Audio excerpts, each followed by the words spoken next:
Welcome back to Blurr. In part 1, we explored Bruce Lee's early life, his struggles, training, and the experiences that shaped his character. Now in part 2, we continue the journey as Bruce Lee rises from a determined young martial artist to an international icon who would forever change the worlds of cinema, martial arts, and popular culture. Before we begin, if you're enjoying this biography series, please like this video, subscribe to the channel, and hit the bell icon to stay updated with future audiobooks and biographies. Now, let's continue the remarkable story of Bruce Lee, Chapter 6. The turning point. Hong Kong discovers what America missed. When Bruce Lee stepped off the plane in Hong Kong in 1971, discovered something that no one in his American career had anticipated. He was already famous there. The Green Hornet had been broadcast in Hong Kong as the Kato Show, and the city's audiences had reached the same conclusion that Bruce himself had long suspected. Kato was the compelling one, and the fact that American television had made him a sidekick said more about American television than about Kato. Reporters mobbed him. Television talk shows clamored for him. He was recognized everywhere as Lee Siu Lung, Little Dragon, the Hong Kong child star who had gone to America and come back transformed. He had been turned down by the Shaw Brothers Film Studio, the dominant force in Chinese cinema, producing 2/3 of all Chinese films in the world, because they offered only $2.0 per film on a 7-year contract with conditions that would have given them complete creative control and paid him less than he made teaching private lessons in Los Angeles. He turned them down without hesitation, an act that, by the commercial logic of Hong Kong film in 1971, took some nerve. Instead, he signed with Raymond Chow at Golden Harvest Studios, a smaller, newer operation willing to offer more money and, crucially, creative involvement for $15.0 for 2 films, The Big Boss and The Explosion. The Big Boss, released in 1971 as Fists of Fury in Western markets, was not a sophisticated film. The story was straightforward. A martial artist seeks revenge for the murder of his friends and family members by a corrupt factory boss. The script was not profound. The production values were modest. None of that mattered. The film broke every box office record in Hong Kong history. Audiences had simply never seen anything like what Bruce Lee did on screen. His speed was inhuman, movements that happened faster than the eye could fully track, requiring slow-motion replay to actually see what had occurred. His physical presence was something beyond conventional action film performance. A combination of authentic martial arts capability, genuine acting skill, charisma of a rare and almost inexplicable kind, and a philosophical earnestness in how he inhabited his own body that communicated something to audiences, something about authentic human capability, about what a person could become through discipline and commitment and refusal to accept inherited limitation. Fist of Fury broke the records the Big Boss had just set. Way of the Dragon broke those. Each film surpassed the previous. Bruce was writing, directing, producing, choreographing his own fight sequences, exercising creative control at every level, because he had learned in America what happened when you ceded that control to people who did not understand what they were working with. In Way of the Dragon, he cast Chuck Norris, then the world karate champion, as his opponent in a climactic fight scene at the Colosseum in Rome.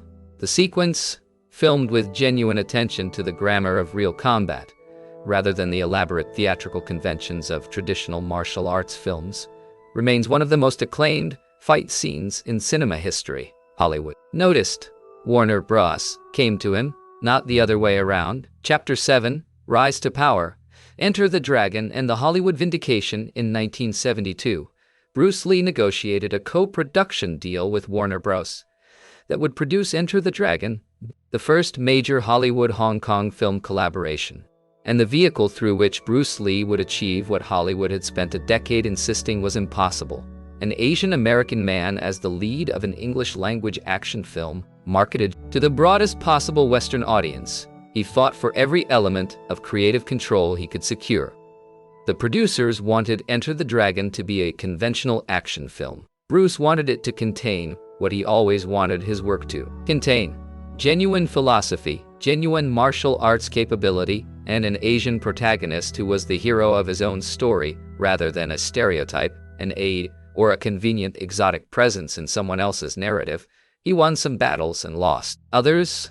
The film that resulted was not exactly the film he had envisioned, but it was a remarkable commercial and cultural achievement. A genuinely exciting action film that showcased martial arts with unprecedented authenticity, featured Bruce Lee as an unambiguously heroic and three-dimensional protagonist, and was positioned for global release. Enter the Dragon was scheduled for release in August 1973. Physical peak: the body he built by the early 1970s. Bruce Lee had constructed the body he built by the early 1970s. Through years of obsessive and scientifically informed physical development, one of the most extraordinarily functional human bodies ever documented, he studied physiology, kinesiology, and nutrition with the same voracious intellectual appetite. He brought to philosophy, adapting, experimenting, discarding what didn't work, adding what did. He used isometric exercises, weight training, stretching, running, and swimming in combinations specifically designed for the particular design. Physical demands of martial arts performance rather than general athletic development. The results were visible in everything he filmed. A body with almost zero excess weight, moving with a combination of explosive speed and absolute mechanical efficiency that had never been seen on film. His one-inch punch, the demonstration that had stopped the Long Beach audience, was not a trick. It was the product of a training methodology that had optimized the transfer of kinetic energy through the body with an engineer's precision. He trained every day, spending more hours in physical development than almost any professional athlete of his era. He was also developing the early symptoms of what may have been a heat stroke he suffered in 1973, complications that, combined with his ongoing back injury management and the medications required, were creating conditions in his body that neither he nor his doctors fully recognized. Teaching the stars and building the foundation of While building his film career, Bruce Lee's private teaching work had been quietly and profoundly influential in ways that only became fully apparent in the decades after his death. His students in Los Angeles, Kareem Abdul-Jabbar, Steve Abdul-Jabbar McQueen, James Coburn, and dozens of others, brought his philosophy into their own domains. But his more lasting technical influence was on the practitioners and theorists who would, in the 1990s and 2000s, build the sport and science of mixed martial arts. The UFC's founders, interviewed in various documentaries, have credited Bruce Lee as a foundational conceptual influence on their approach. His insistence on cross-training between disciplines, his rejection of the idea that any single martial art contained all truth, his emphasis on what actually worked against a resisting opponent rather than what looked impressive in forms. These were the founding principles of the MMA revolution that transformed combat sports worldwide. He has been called, formally and by general consensus among MMA practitioners and historians, the father of mixed martial arts, an honor applied to a man who died 22 years before the UFC's first event, having never competed professionally in any martial arts tournament during his adult life. Chapter 8: Enemies and Controversies. The Chinese martial arts establishment's hostility. Throughout his career, Bruce Lee navigated consistent, organized hostility from the traditional Chinese martial arts community, both in Hong Kong and among Chinese-American practitioners in the United States. The hostility came from multiple directions simultaneously. From those who resented his willingness to teach non-Chinese students, the Oakland Challenge was only the most formal expression of a pervasive institutional attitude. From those who were offended by his public criticism of traditional martial arts systems as overly rigid and practically ineffective. From those who simply found his mixed heritage disqualifying his philosophy. The explicit argument that traditional martial arts had calcified into ritual and needed to be dismantled and rebuilt from honest first principles was taken as personal affront by masters who had dedicated their lives to the preservation of those same traditions. His teaching of non-Chinese students was seen as a genuine cultural betrayal, and his rapidly growing international fame, built on a vision of martial arts that was explicitly critical of the traditionalist mainstream, gave his critics the additional resentment of watching their nemesis succeed.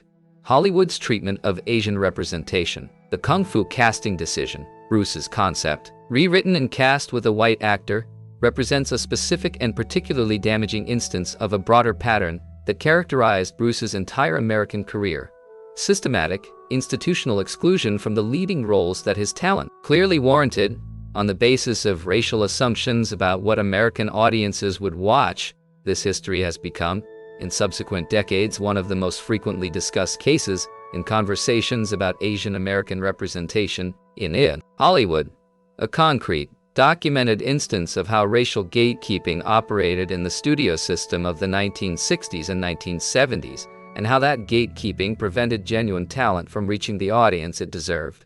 The death controversy. On July 20, 1973, 6 days before Enter the Dragon's scheduled Hong Kong release, Bruce Lee died suddenly at the age of 32 in Hong Kong. The official cause of death was cerebral edema, swelling of the brain, caused by an allergic reaction to Equigesic, a painkiller he had taken for a headache. His death immediately generated enormous public attention, conspiracy theories, and contested accounts, some involving the Chinese triads, others involving supernatural explanations, others suggesting foul play by various parties with motives to harm him. None of these conspiracy theories has ever been substantiated by credible evidence. The most carefully researched medical analyses, including a 2022 study published in the Clinical 22 Study Kidney Journal, propose that Lee's death may have been connected to his kidneys' inability to excrete excess water, a condition potentially related to his extraordinarily high water intake, chronic painkiller use, and possibly the lingering effects of a heat stroke he had suffered months earlier. The mystery surrounding his death, the sense of impossible unfairness about the timing, the loss of a life so dynamic and so clearly unfinished, has contributed significantly to the mythological dimension of his legacy. He died 6 days before the release of the film that would have made him globally famous, having never witnessed the scale of the international response to his work. Tarantino's controversial portrayal.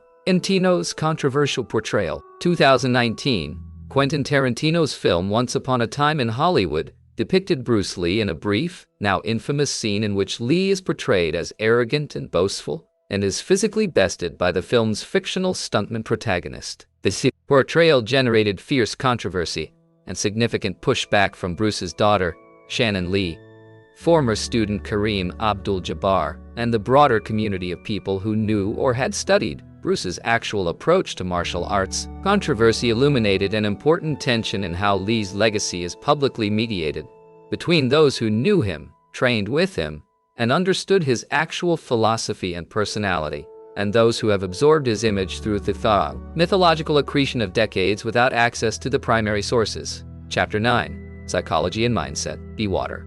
The most famous statement Bruce Lee ever made is not about fighting technique or film production or racial identity. It's about epistemology, about the relationship between form and freedom, between inherited structure and honest inquiry.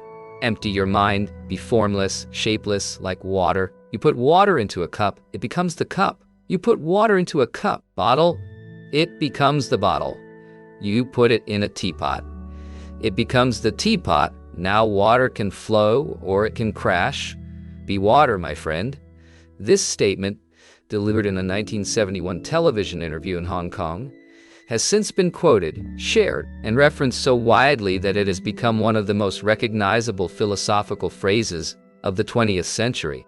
But its depth is regularly underestimated by people who encounter it in isolation from its context. It is not a vague encouragement to be flexible. It is a precise philosophical claim that genuine capability in martial arts, in life, in any domain where you face a resisting reality, requires the shedding of fixed form. Any system that prescribes how you must move, how you must respond, what you must think, has already limited you to the responses that system has anticipated. Reality does not confine itself to the scenarios your system has prepared you for. Water does not have a preferred container. It becomes whatever container it inhabits. This was Lee's philosophy of fighting, but it was also his philosophy of living. And it is the key to understanding why he spent his entire career refusing every box the world offered him. The intellectual life behind the physical spectacle. The journals and notebooks. Bruce Lee kept throughout his adult life reveal a man whose reading was both voracious and genuinely integrated with his practice. He read Krishnamurti on freedom from freedom conditioning. He read Taoism on the wisdom of yielding. He read Western existentialism on authentic self-creation. He read Chinese classical philosophy on the relationship between practice and being. He annotated, argued with, and synthesized what he reread not as academic exercise, but as direct, practical inquiry into how to live and move and fight and create. Research your own experience. Absorb what is useful. Reject what is useless. Add what is essentially your own, he said. A statement that could serve equally as instruction for fighting, for filmmaking, for philosophy, or for any human endeavor requiring genuine engagement with reality rather than inherited response. The mixed identity as strength. Bruce Lee's between worlds identity, neither fully Chinese nor fully Western, claimed by neither, belonging to both, was, for much of his life, a source of difficulty and exclusion. The traditional Chinese martial arts community rejected him. Hollywood confined him. He lived in the space between cultures without a comfortable home in either, but that between worlds position was also, ultimately, his greatest intellectual and creative asset, because he belonged to no single tradition without reservation. He was free from the obligation to defend any single tradition's limitations. He could take what was true from Wing Chun and what was true from Western boxing, and what was true from fencing and what was true from judo, because he had no loyalty to the claim that any one of these systems possessed all truth. His identity was hybrid. His martial art was hybrid. His films were hybrid. His philosophy was hybrid. And the hybridity was not a compromise. It was a genuine synthesis, achieving something that pure traditional forms could not. Quotes that define the man. I fear not the man who has practiced 10-0 kicks once, but I fear the man who has practiced 1 kick 10-0 time. Do not pray for an easy life. Pray for the strength to endure a difficult one. Mistakes are always forgivable if one has the courage to admit them. The possession of anything begins in the mind. Absorb what is useful, discard what is useless, and add what is useless. Specifically your own. Be water, my friend. Chapter 10. Legacy and Lessons. What he actually built. Bruce Lee died having completed 5 feature-length films. As an adult of those 5, only 4 were released during his lifetime. Lived to 32 years old. By any conventional measure of a career's longevity, the record is almost absurdly brief, and yet his global name recognition is comparable to Muhammad Ali, Michael Jackson, and Michael Jordan, figures who had decades longer to build the cultural footprints Lee established in roughly a decade of serious adult work. Enter the Dragon alone had earned over $100 million by the 1990s and continues to generate revenue and apparel that bears his influence. The entire sport of mixed martial arts that his philosophy predicted, and in many respects founded, the transformation of how Asian people are portrayed in Western entertainment. All of these are his legacy entertainment. Direct and traceable ways. He was named by Time magazine as one of the 100 most important people of the 20th century. He received a star on the Hollywood Walk of Fame. He has statues in Hong Kong, in Mostar in Bosnia, and Mostar in Bosnia, Herzegovina, in Los Angeles. The Bruce Lee Foundation, run by his daughter Shannon, continues to promote his philosophical legacy, specifically his son Brandon, who had followed him into acting and was building a promising career of his own. Died in a filming accident in 1993 at age 28 while filming The Crow, a tragedy of terrible symmetry that left Bruce's direct family legacy incomplete in ways that still register painfully in those who cared about both men. What he revealed about freedom. Bruce Lee's deepest and most enduring contribution is philosophical rather than technical. Though the philosophy expressed itself through physical technique, he demonstrated, in his own body, career, and life, what it may actually looks like to refuse inherited form in pursuit of genuine truth. He refused the racial identity boxes that both Chinese and American culture offered him. He refused the technical constraints of traditional martial arts systems that had stopped asking whether their techniques actually worked, He refused the supporting role that Hollywood prescribed for Asian men.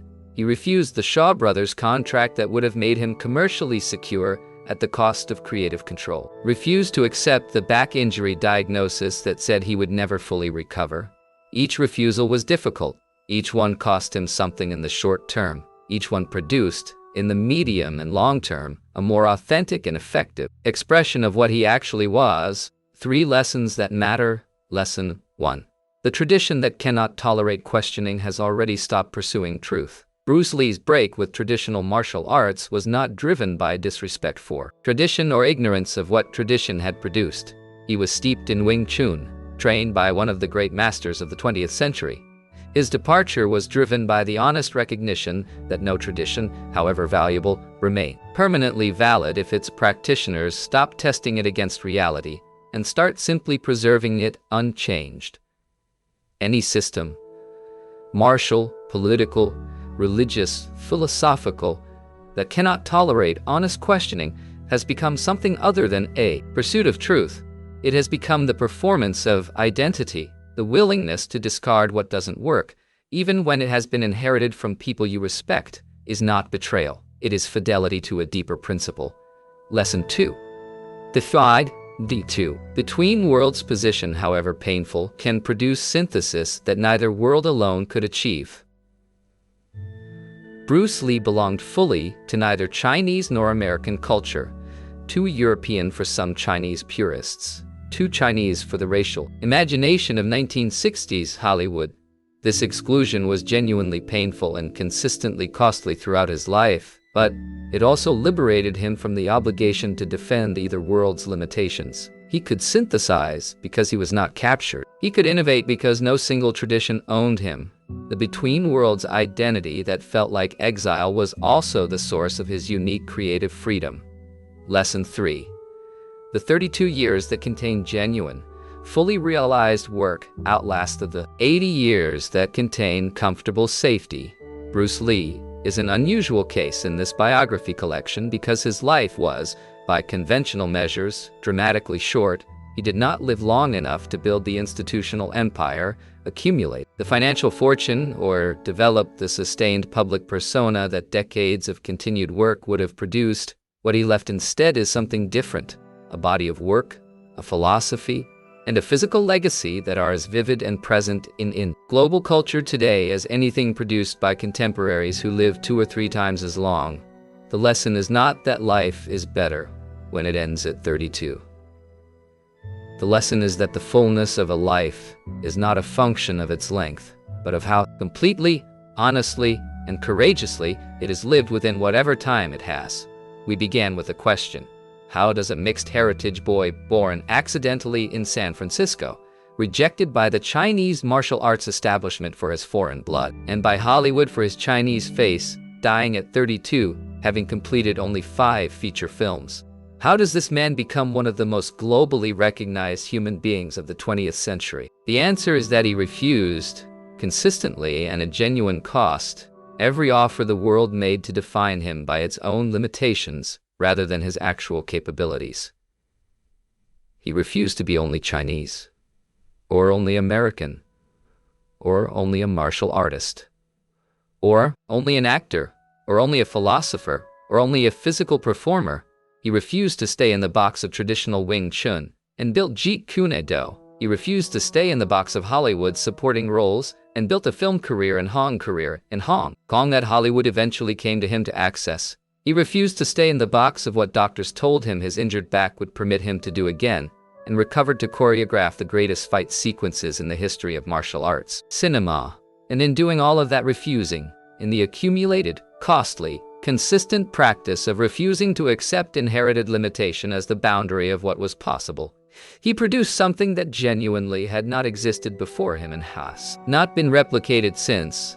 A synthesis of East and West, philosophy and action, physical mastery and artistic vision that crosses every cultural and linguistic divide the planet contains, and speaks to something direct and universally human about what it means to be free. Be water, my friend. He crashed, he flowed, and over 50 years after his death, the world still cannot quite contain him. Using no way as way, Having no limitation is limitation. Bruce Lee. Thank you for listening to the complete Bruce Lee Biography Audiobook, from his humble beginnings to his groundbreaking achievements.